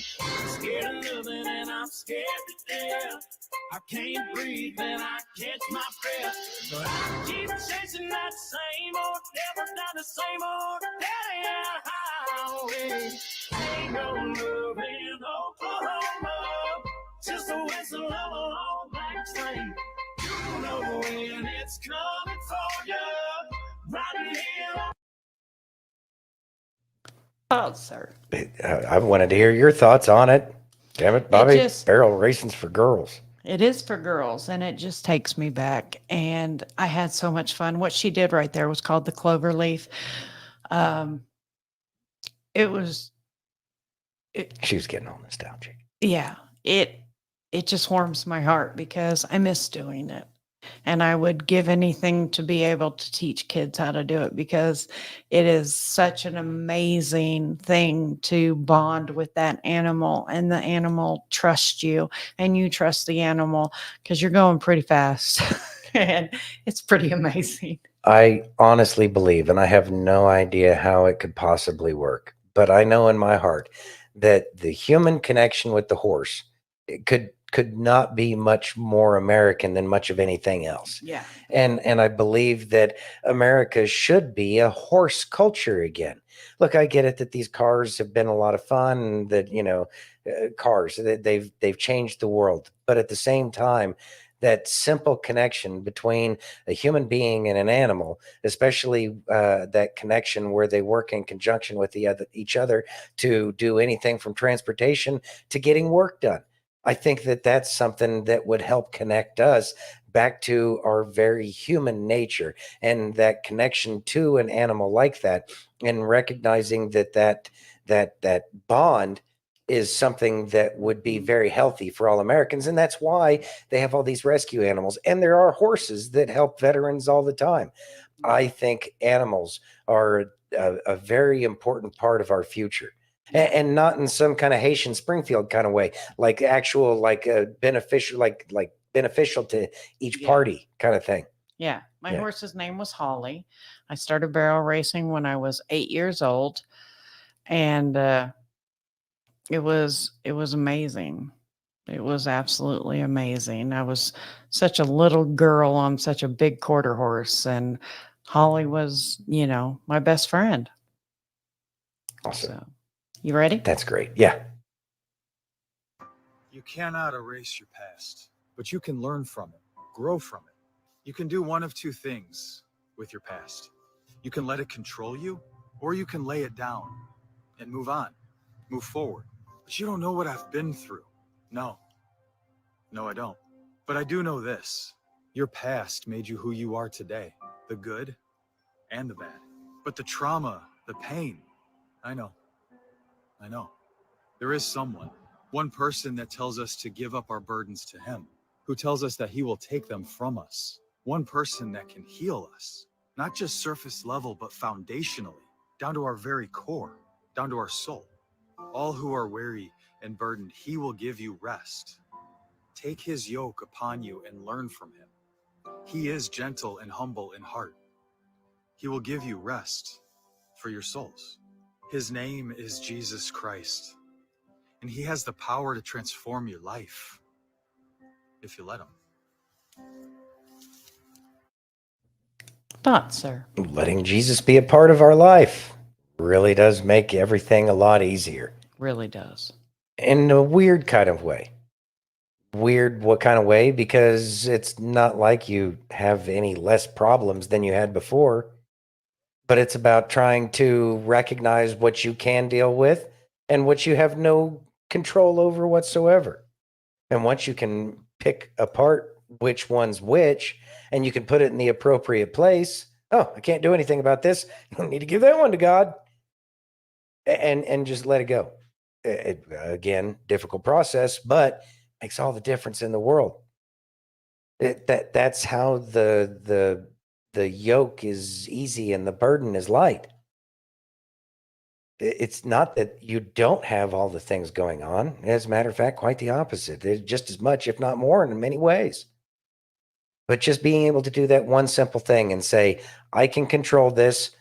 I will try to do the best that I can. I have no control over this situation whatsoever. God, I leave it to you. And I think that that's one of the things that we're learning. We're learning to have faith in God with this election. We know that Yes. there's plenty of people who certainly want President Trump to win. And there's plenty of people to possibly make it too big to rig. But it doesn't mean that they're not going to try. Doesn't mean that they're not going to do any number of things to keep President Trump from being in office. Can't do anything about that other than try to wake people up. But that's not going to guarantee anything. That's just trying to make sure that the world around you isn't as stupid as they were before. Probably an awful word. But at a certain point, you recognize, look, it's all, everything you're looking at is lies. Anyways, so forgive me on that one. But what I will say is recognizing what's God's and what's not is what makes all the difference in the world. Because when you can say, okay, I can't do anything about that. God, this one's on you. I need your help. And you do that prayer. Do that prayer that's from within your heart, and just know that whatever you ask for in prayer and believe, it will be given to you. Yes. We just have to make sure that we're praying for the right things. God, we need a revival. And that will, I pray, save this nation. Like so many other nations have been saved in the past, in the very book of yours that you have written for us. Thank you. And it looks like that's happening. We're just praying better. Anyways, thank you, Aaron. Appreciate that. Chachi says, that happened to me this last weekend. God is truly great. It's magical every single time it happens. Like there's not a time where it's like, put it in his hands, something works out great, and it's like, wow, you really are amazing. This is magical. It brings the magic of life back. It does. And it's more real than Santa Claus. Oh, yes. Sorry, the kids are around. Yeah, you gotta. Yeah, I know. Spoiler alert. Spoiler alert. Are you ready? Yes. Can you read that, please? Parody alert. Former MTV host Kurt Loder is begging Elon to hunt down meme makers and make them pay. You ready? You serious? Yeah. Do we give a shit about MTV? This is hilarious. Okay.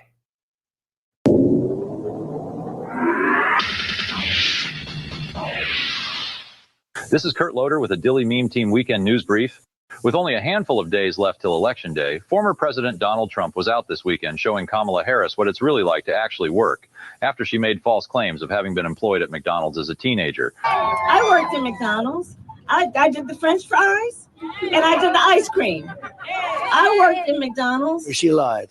You don't think she ever worked at McDonald's? I know she did. We checked it out. McDonald's has since released a statement that there is no evidence of Kamala ever being employed at any of their locations.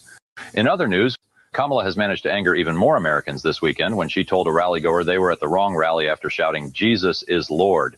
They were then harassed, mocked, and even assaulted leaving the venue. Essentially, she was speaking, and we decided to say, Christ is King, Jesus is Lord.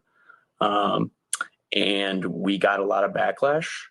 As you can see in that firsthand video, I was pushed by an elderly woman. We were heckled at, we were cursed at, we were mocked. Users took to TikTok and X to vent their disgust and frustration over Kamala's anti-God position. Kamala, J.D. Vance can be mocked. Donald Trump can even be mocked. But God will not be mocked, okay? We are literally at a point in this election where it is no longer Republicans versus Democrats. It is no longer the left versus the right. This is literally about good versus evil. Kamala apparently is okay with mocking who Jesus is. Mm-mm. Given that over 80% of Americans believe in God, you would think she wouldn't want to alienate votes, unless she really believes that way. In final news, it looks like Kamala turned 60 this weekend, but nobody noticed because all attention was on Donald Trump. It's Kamala's birthday? She's 60 years old? Do you want to say anything? Yes, I would say happy birthday, Kamala. She's turning 60. We like to troll. We do a little trolling. It's called We Do a Little Trolling. That's the news for now. Stay tuned for more throughout the week from the Dilly Meme Team.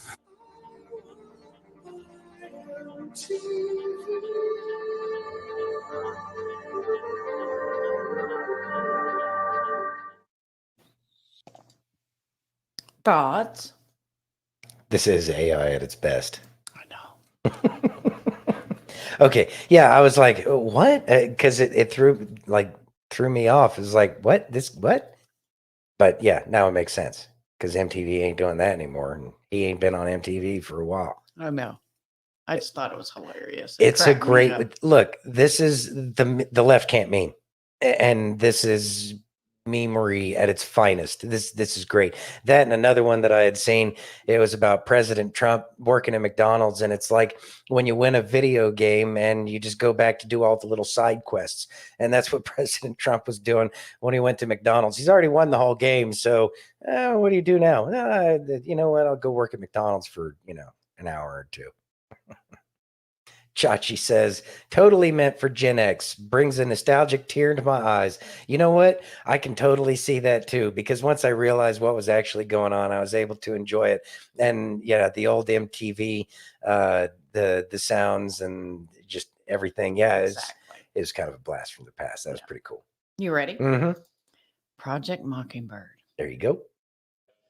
People don't realize just how much government involvement there is in the media, and like how much the government influences the media. I mean, it's crazy how you'll see like in fact I think like whoever's manipulating the media should mix it up a bit, because they're really not doing a great job.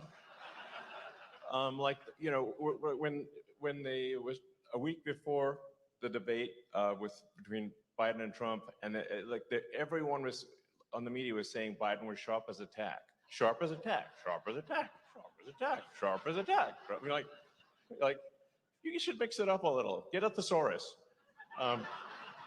Okay. the NBC media puppets were just all saying exactly the same thing. So, it's just kind of strange that, and like, do they all just get the same memo at the same time? I don't know. Where does it come in? I want to see the group text. Okay. Like, is there like an email copylist or what? Everyone say the same thing at the same time. Yeah, just total puppets. Thoughts? So, what was that? The Twitter files. Yeah. Yeah, that's right. Mm-hmm. It's almost like he was communicating something to say that there might be something. He's not going to put a name to it, but that Project Mockingbird sure does look like it's real, especially after the Twitter files got released. So much information has been released on Twitter. And I think that's probably one of the most glorious things is they use their platform to screw them with. I know. The X-Files. You ready? Yes. Can you read that, please? This is the video to watch if you don't understand tariffs. Ready? All right. When you talk to the former president about tariffs, do you see it as a bargaining chip, or do you think you're going to see tariffs across the board of 20%? I think we should put tariffs on stuff we make and not put tariffs on stuff we don't make. It's pretty simple. And of course, it's a bargaining chip. We can't sell a Ford or GM in Europe. You go to Europe, you can't sell a Ford or GM. Why? There's 100% tariffs. How about in Japan? 100% tariffs. So do you think if we said, we're going to tariff you the way you tariff us, do you think they're going to allow Mercedes and all these Japanese companies and Porsches and BMWs to all of a sudden have 100% tariffs in America? Of course not. They're going to come and negotiate, and their tariffs are going to come down. And finally, Ford and General Motors are going to be able to sell in these places. How's that sound? Of course they're going to come down. Of course. This is just negotiating. It absolutely makes sense. If you do it strategically, if it's across the board, it creates a real problem. And the question is whether you believe the president is going to do it strategically or across the board. He keeps saying it across the board. Well, when you're running for office, you make broad statements so people understand you. Right. Okay. Tariffs are an amazing tool by the president to use. They're an amazing tool, but he understands don't tariff stuff we don't make. Right. If we don't make it and you want to buy it, I don't want to put the price up there. It's pointless. But use tariffs to build in America. If we want to make it in America, tariff it, or if we're competing with it, tariff it. But you got to remember, we need to protect the American worker. Finally, someone's going to protect the American worker, and Donald Trump is here to protect the American worker. Do you think we make a lot of money in tariffs, or if they're used as negotiating tactics? Look, tariffs will come down there. We're not going to have super high tariffs here either. There's not going to be a big pot of money at the end of the day. I love that story. So which is it? Do we make a lot of money on tariffs, or we bring productivity here and we drive up our workers here? So it's a win win-win scenario. I like both of them. I think what's going to happen is we'll make a bunch of money on the tariffs, but mostly everybody else is going to negotiate with us, and we will be more fair. In 1948, right, we came up with something called the Marshall Plan, right? The world, Germany and Japan were destroyed after World War II, and we wanted to export our economy to them. So we made a rule. They could tariff us, and we won't tariff them. So they can This is the rebuild. best explanation I've heard of. So the they tariff can story, rebuild their economy. We rebuilt their economy using something called the Marshall Plan. Our economy is so awesome that we'll use it to help you rebuild. When should that have ended? What do you think, 1980? Right? 1985? I mean, why 40 years are Japan and Germany and all of Europe still tariffing the heck out of our auto industry, tariffing the heck out of our furniture industry? Do you realize all your furniture you're buying that's made foreign? It seems crazy. Why? It's because they tariff us and we don't tariff them. It's so obvious. Thoughts, sir? This is something that's been talked about forever and a day. The only person who's going to make it happen is President Trump. Where on earth did everything go? My browser has lost connection. Refresh. I'm refreshing. Well, that's interesting. Anyways, in the meantime, yeah, tariffs are something they need to change. It's not working. Hey, Agent Smith, what's going on, dude? Wow. Wait, Yeah. 2 videos left. Wait. Oh, hold on. Boop. There we go. All right. Oh, that was weird. And our cars are loved around the world. And that's also another reason why our cars aren't competitive to the shit that they have out there. I know that our cars would trash some of those German cars over there on the Autobahn if we had a reason to, if there was a direct like tie-in, if we could sell our cars there the way they sell their cars here. And by the way, Mercedes and BMW, that's just a taxi cab over there in Germany. Exactly. Certainly shouldn't be as much as they are. But could you imagine 100% tariff on a BMW? Boy, that sure would change a lot of things real fast, wouldn't it? It would. Mike says, the world thinks we are suckers. We are, sadly. Carol says, I bought our first $100 of silver yesterday. Not much, but it's a start for us anyway. You're better off than we are. One step at a time. One step at a time. How do you eat an elephant? One bite at a time. Doing great. Exactly.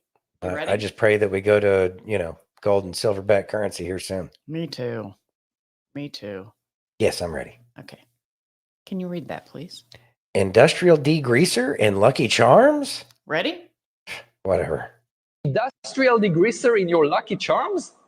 What? One of their ingredients in this is trisodium phosphate, which is the active ingredient in this degreaser. In Lucky Charms, they use it to regulate acidity, extend shelf life, and make the cereal more crunchy. Now, phosphates do occur naturally, but the ones used in Lucky Charms is fully synthetic. So what is the issue with that? Synthetic phosphates get absorbed way quicker by the body, and overconsumption can lead to kidney issues, weaker bone, and even heart disease. The crazy thing is this is just one ingredient out of 19 trash ingredients in this Lucky Charm. It is generally recognized as safe at small amounts, but are you comfortable giving this to your child?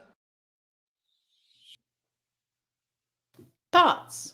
That was a very uncomfortable thing to watch. Look, I know that they've been putting nasty ass chemicals in the food for a long time. How long ago was that Subway thing where they said there was tire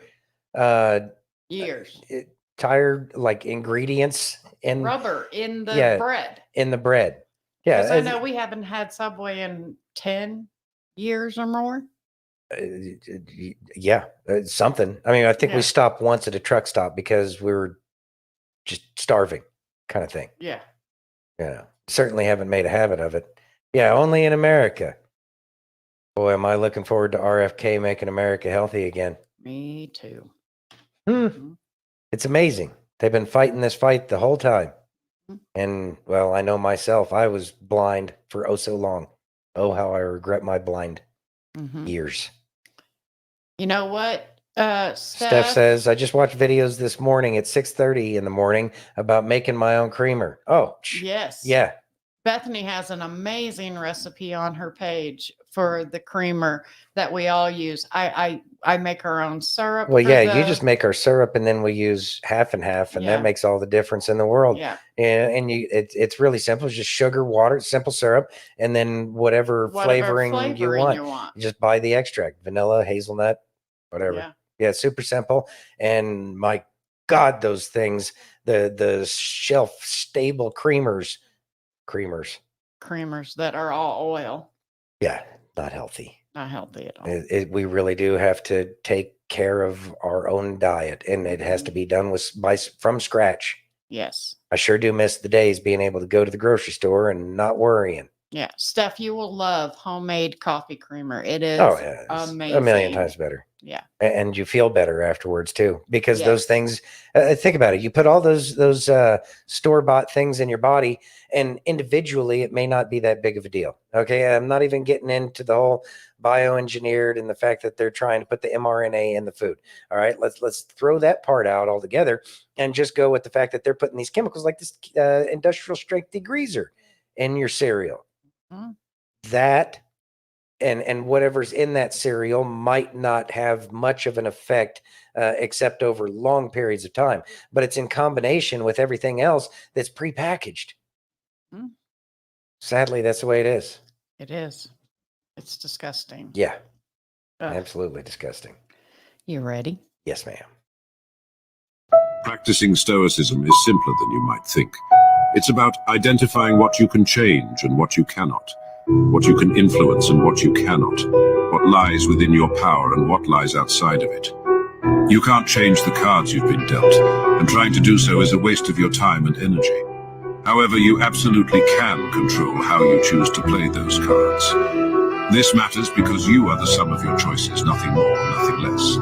What you eat, how you talk, what you focus on, how you work, what you think about, all these choices define you. Therefore, make good choices and you will be well. Just as Epictetus said, if your choices are beautiful, so too will you be. Thoughts, If your choices are beautiful, so you too will be. It's the greatest battlefield, and that is ourselves individually. The battlefield of the mind is probably where most of the fight is fought, with inside of our own head and our thoughts, and trying to make sure that we are guarding our thoughts, that we are making sure that we are guiding ourselves and not letting the thinker, the monkey mind that's always in the background talking. That's the greatest battlefield, and it wants to take over, and that's the difficult one to deal with. It is taking control of yourself, and this is kind of what we've been talking about. Figure out what you can do and what you can't do. All the things that you can't do, that's usually where the monkey mind starts going, thinking about ways in which you can do something about it. Just stick with what's going on in front of you right then and there. Don't worry about tomorrow. Tomorrow has problems enough of its own. Worry about tomorrow. Do what you can with what you have where you're at. There it is. Any more seasoning, ma'am? Nope. No, that was beautiful. That was perfect. That was perfect. All right, everybody. Well, we do truly appreciate each and every one of you joining us today, and we look forward to seeing you tomorrow again on Facebook, YouTube, Twitch, X, Rumble, and pill.net. And if you haven't already, please take a minute and give us that virtual hug. If you're over on YouTube or Rumble, hit that thumbs up. If you're over on pill.net, take that red pill.